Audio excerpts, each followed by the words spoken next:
Okay, so something interesting happened today, and it's very telling. I mean, everybody is talking about it. You know what I'm talking about. Talking about Panetta's little interaction with Sessions, the senator, and essentially the war powers as it relates to Congress and the executive branch.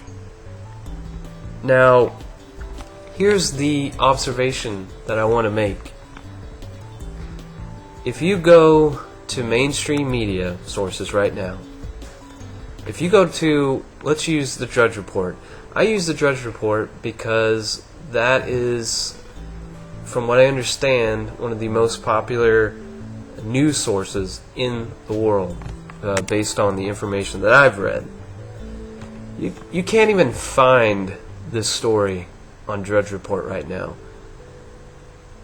You go to all the major mainstream sources right now, and this is not a big news item. And I remember looking at it this morning, and it wasn't the main story on Drudge, but it was it was at least up there at the top of the latest news.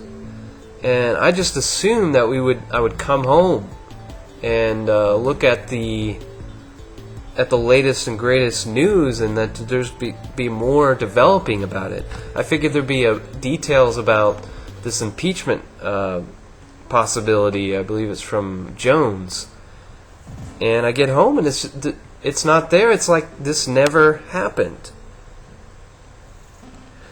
And I think what this is about, I don't think this is so much about a conspiracy to make sure that what happened with Sessions and Panetta yesterday doesn't get out to the public. I don't think that's it. I think it's because nobody cares. I think it was there for the pickings, and Drudge threw it out there, and the news sources threw it out there, and nobody bit. I mean, there weren't any hits. Nobody was looking at it. So let's get it down. Let's get some real news out there. I just don't think people really care. And if you go to alternative media, if you go to the folks that I usually talk about, everybody's up in arms. I mean, we're freaking out. This is insane. But in retrospect, if you think about it, there's nothing new here. If you go to my blog, conspiracyfactdaily.blogspot.com, I've got a letter on there about the Libya situation and how Obama kind of got a bad rap from Congress because, hey, what the heck? What are you doing with this Libya thing? You didn't even come to us.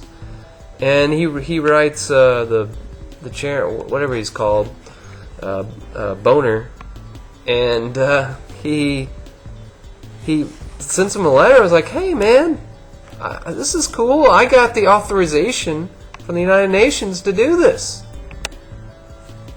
Now, the key word, this is what I understood today.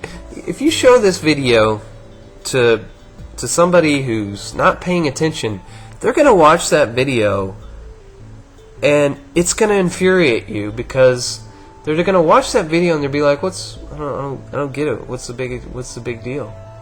I don't understand. It's because they use language that kind of veils everything.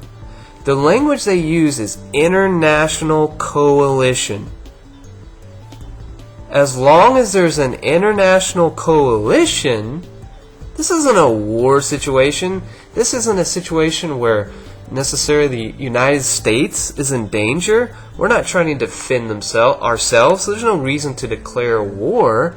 We just want to throw a few bombs around and maybe overthrow a few dictators here and there.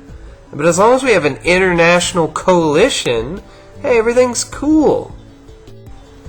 But there's hope out there.